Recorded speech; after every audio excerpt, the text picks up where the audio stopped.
ఈ ప్రపంచానికి ఏమైంది? ఓ పక్క రష్యా యుక్రెయిన్, మరో పక్క ఇజ్రాయిల్ ఇరాన్. ఇప్పుడు ఈ సీన్లోకి ఎంటర్ అయిన అమెరికా. ఇలా ఎక్కడ చూసినా మారణ హోమాలే, ఎక్కడ చూసినా గాజా నుంచి మొదలుపెట్టి రోజు ఇరాన్ వరకు ఎక్కడ చూసినా దాడులు, దాంతోపాటు మృతులు. దీని గురించి మాట్లాడుకుంటున్న సందర్భం.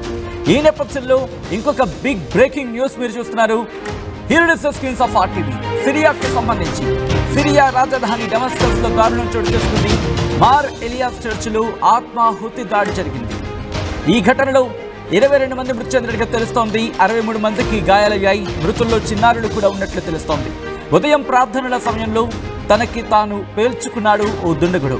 జనం ఎక్కువగా ఉండడంతో భారీగా మరణాలు సంభవించే అవకాశం ఉందంటూ చర్చ జరిగిందంటే అర్థం చేసుకోవచ్చు.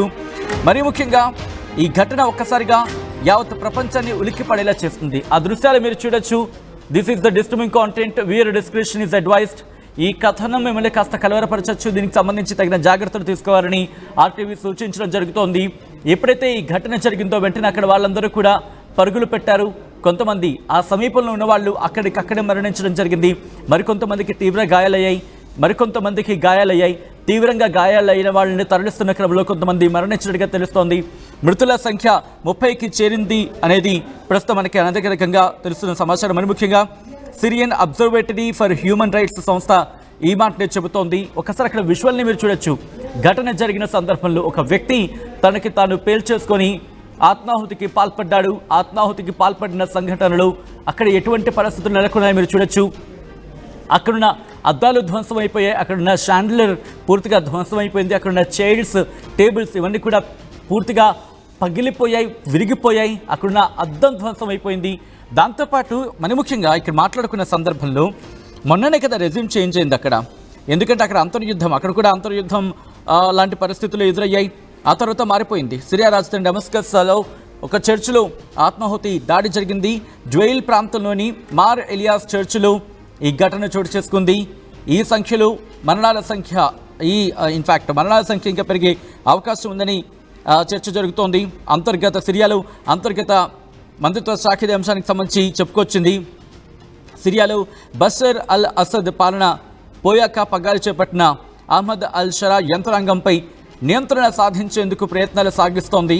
ఈ క్రమంలో అంటే అహ్మద్ అల్ షరా అక్కడ ప్రభుత్వాన్ని ఏర్పాటు చేసిన తర్వాత, అక్కడ అధికారాన్ని చేజిక్కించుకున్న తర్వాత ఆ అధికారాన్ని, ఆ నియంత్రణ కొనసాగించేందుకు ప్రయత్నిస్తున్న తరుణంలో ఈ ఘటన చోటు చేసుకుంది. ఒకసారి మీరు చూడొచ్చు ఆ ఘటన తీవ్రతకు. నిజంగా హృదయ విదారకమైన దృశ్యాలు. కనీసం అక్కడ మీరు చూడొచ్చు ఏమంటారు, చిన్న సైకిల్లా కనిపిస్తుంది కదా, చిన్నపిల్లల్ని తీసుకువెళ్ళి ఆ చిన్న బండి లాంటిది. హృదయ విదారక దృశ్యాలు. ఈ ఘటన జరిగిన వెంటనే అక్కడ ఆ మృతదేహాలు గోడకి గుద్దుకున్న పరిస్థితి. కొంతమందికి కాళ్ళు విరిగాయి, కొంతమందికి చేతులు విరిగాయి. అక్కడికి చేరుకుంది ఇన్వెస్టిగేషన్ టీం. చేరుకుని ఇన్వెస్టిగేషన్ ప్రారంభించింది. ఈ ఘటనకు ఐసిస్ కారణమై ఉండొచ్చు అనే అనుమానాలు వ్యక్తమవుతున్నాయి. ఇప్పటివరకు ఈ ఘటనకు బాధ్యులు ఎవరి అనే అంశానికి సంబంధించి ఇంకా క్లారిటీ రాలేదు. ఎవరు చేసి ఉండుండొచ్చు, ఎందుకంటే ఏకంగా 200 మంది ఆ ఘటనా ప్రదేశంలో ఉండుండొచ్చు అనే అంశానికి సంబంధించి చర్చ జరుగుతున్న తరుణంలో ఈ ఘటనకు కారకులు ఎవరు, ఎందుకు చేయాలనుకున్నారు? ఇప్పుడు ఇటు ప్రపంచంలో ఒక అస్థిరత నెలకొంది. ఇటు ఎక్కడ చూసినా, ఎందుకంటే సిరియా అంటే ఎక్కడో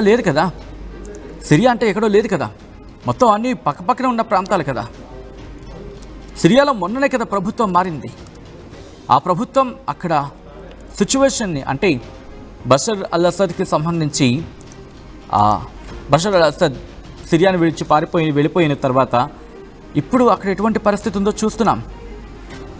పక్కనే ఉంటుంది. మరి ఎక్కడ మాట్లాడుకుంటే కనుక ఇజ్రాయెల్కి పక్కనే, మరి ముఖ్యంగా ఇరాక్తో దానికి బార్డర్ ఉంది, జోర్డాన్తో బార్డర్ ఉంది, లెబనాన్తో బార్డర్ ఉంది.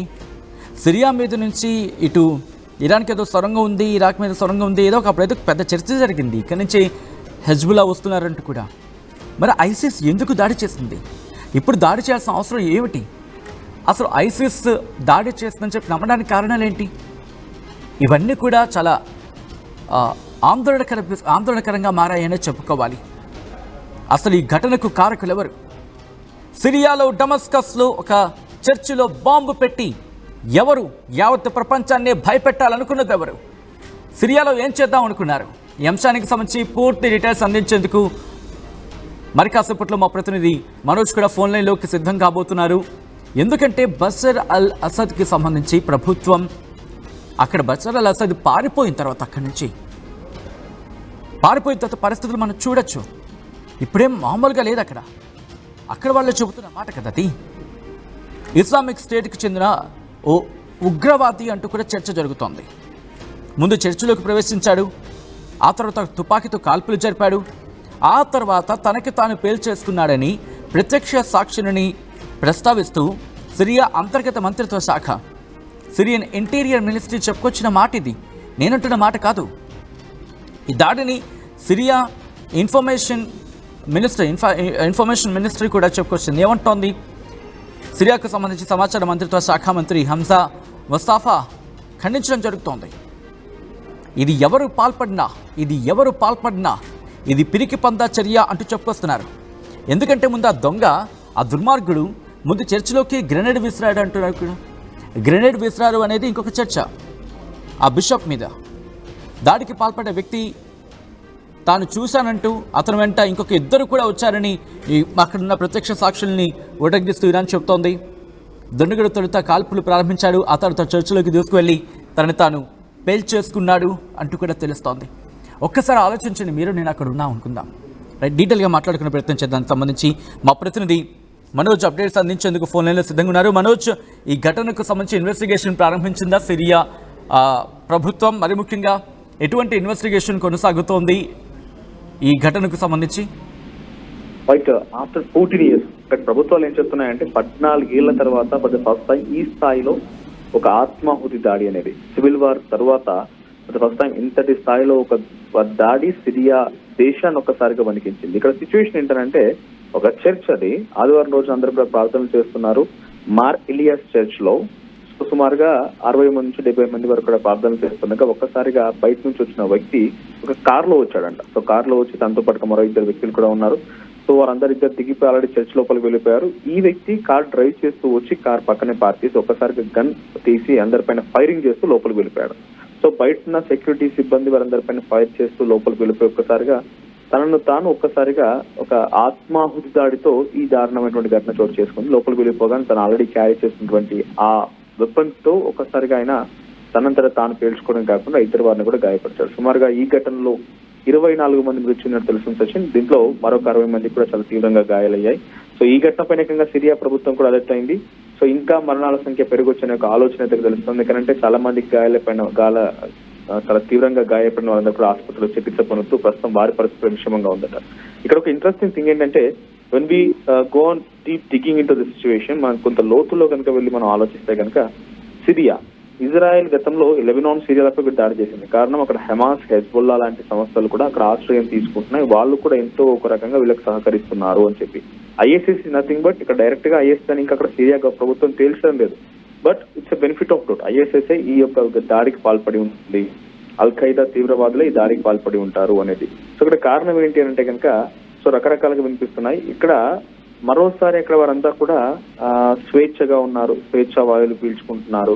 సో తమ ఉనికి కోల్పోయేటువంటి రకంగా చేసి ఉండొచ్చు. ఇదొక బెనిఫిట్ ఆఫ్ డౌట్ గా ఉంటే, మరోవైపుగా హమాస్, హెజ్బుల్లా లాంటి సంస్థలకు లెబనాన్ లో కొంత ఆశ్రయం ఇస్తున్నారు, గాజాలో కొంత ఆశ్రయం ఇస్తున్నారు, సిరియా కూడా వారికి సహకరిస్తోంది అటువంటి ఒక ఆరోపణ కూడా ఉంది. కాబట్టి దీంట్లో ఇజ్రాయెల్ కి సంబంధించిన ఎవరో ఒకరి దాడికి పాల్పడడానికి అనుమానం కూడా ఉంది. ఎందుకంటే ఇక్కడ కొంత కొలాప్స్ చేసి సిరియా లాంటి దేశాన్ని కొంత భయభ్రాంతులకు గురి చేసి అక్కడ కొంత ఆందోళన కలిగించి ఆల్రెడీ గాజా పైన దాడులు జరుగుతున్నాయి.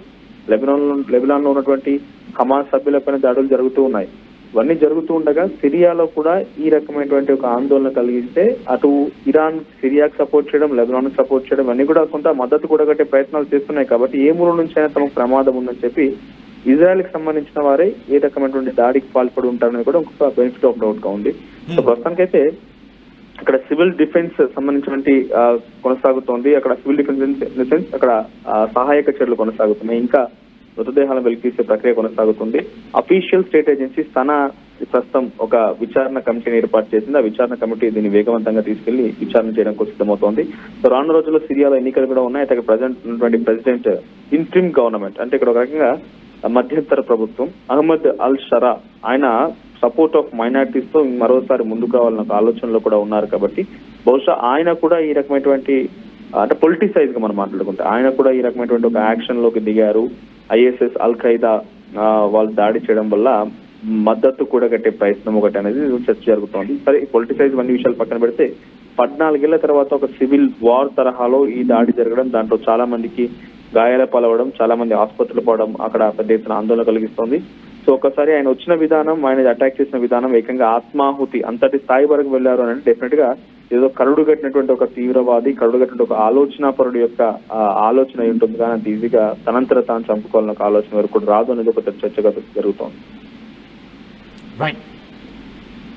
రైట్ మనోజ్, మొత్తంగా అయితే మాత్రం సిరియాలో జరిగిన ఈ ఘటన ఒక్కసారిగా సిరియాను ఉలిక్కి పడేలా చేసింది.